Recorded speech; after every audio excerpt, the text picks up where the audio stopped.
नमस्कार दोस्तों, आपका स्वागत है हमारे YouTube चैनल GRV न्यूज़ में। जैसा कि आप सभी लोग जानते हैं कि इस चैनल पर देश दुनिया की 10 बड़ी और महत्वपूर्ण खबरों की अपडेट सबसे पहले आती है।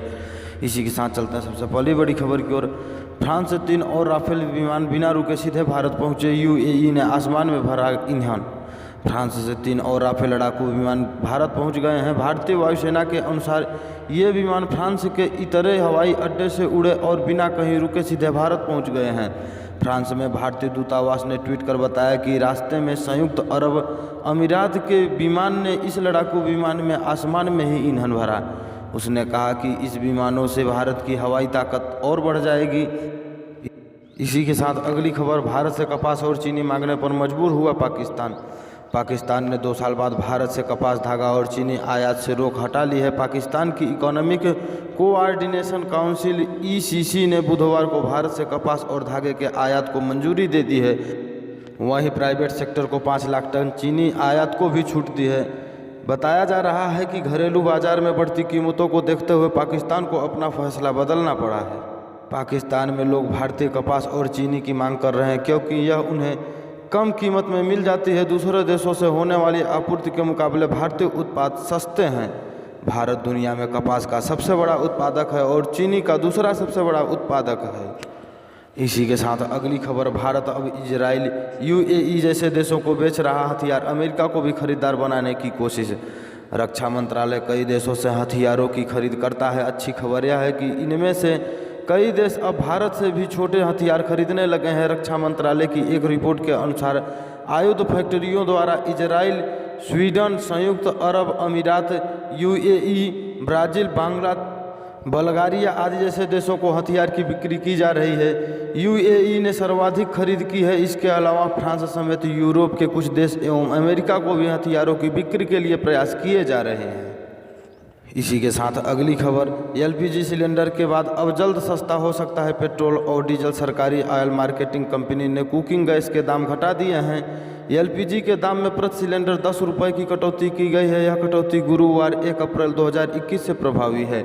इसके साथ ही आने वाले दिनों में ऑयल मार्केटिंग कंपनी की पेट्रोल और डीजल सस्ता करने की योजना है, यानी पेट्रोल और डीजल के प्राइस जल्द ही घट सकते हैं। LPG सिलेंडर के दाम में यह कटौती असेंबली इलेक्शन के बीच की गई है। घटनाक्रम की जानकारी रखने वाले 2 लोगों के मुताबिक गिरावट वाले इंटरनेशनल मार्केट ट्रेंड की तर्ज पर पेट्रोल के मुकाबले डीजल की प्राइसेज में एक बड़ी कटौती की जा सकती है। इसी के साथ अगली खबर, NH पर सफ़र करना हुआ महंगा, आज से अधिक लगेगा टोल टैक्स। बीते 13 वर्षों की तर्ज पर 1 अप्रैल से सूबे की राष्ट्रीय उच्च पथों पर सफ़र करना महंगा होगा। केंद्रीय सड़क एवं परिवहन राजमार्ग मंत्रालय ने टोल टैक्स में लगभग 3% की वृद्धि की है। इसके तहत 5 से 25 रुपये तक लोगों को अधिक देना होगा। NHAI के क्षेत्राधिकारी चंदन वत्स ने कहा है कि साल 2007 में तय आधार के अनुसार ही टोल टैक्स में वृद्धि की गई है। इसके तहत साल 2007 में तय दर 65 पैसे की दर अब कार, जीप, वैन आदि में 1 रुपये 23 पैसे प्रति किलोमीटर हो गया है, जबकि छोटे वाणिज्यिक वाहनों का बेस रेट 1 रुपये 5 पैसे के बदले 1 रुपये 99 पैसे प्रति किलोमीटर हो गया है। बस व ट्रक 2 रुपये 20 पैसे के बदले 4 रुपये 18 पैसे प्रति किलोमीटर हो गया है।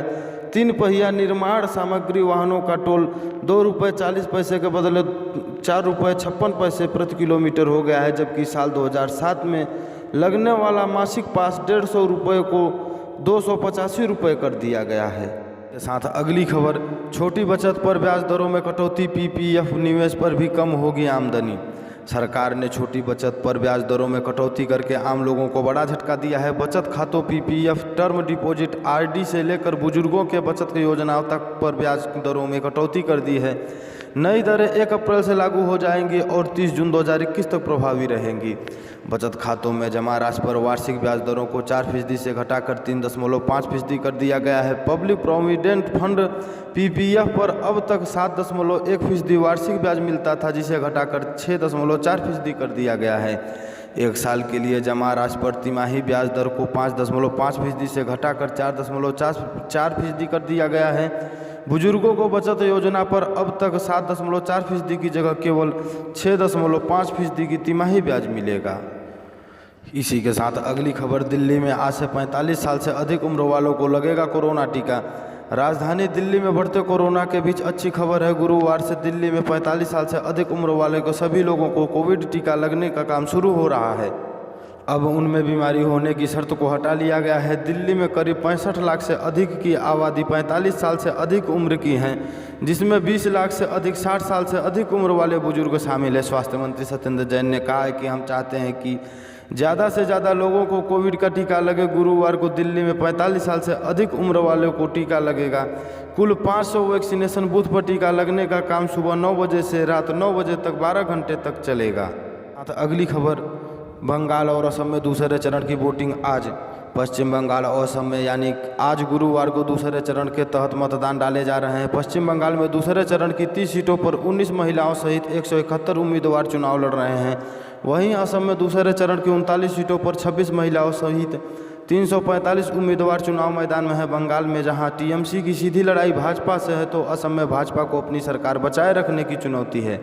सभी राजनीतिक दलों ने चुनाव प्रचार के दौरान अपनी पूरी ताकत झोंक दी है। बंगाल में इस चरण की सबकी नज़र हाई प्रोफाइल नंदीग्राम सीट पर टिकी है, जहां मुख्यमंत्री ममता बनर्जी अपने पूर्व सहयोगी एवं भाजपा प्रत्याशी शुभेंद्र अधिकारी के खिलाफ मैदान में हैं। यहीं पे समाचार समाप्त होता है। इसी प्रकार के समाचार को पाने के लिए इस चैनल को सब्सक्राइब करें और ज़्यादा से ज़्यादा शेयर करें।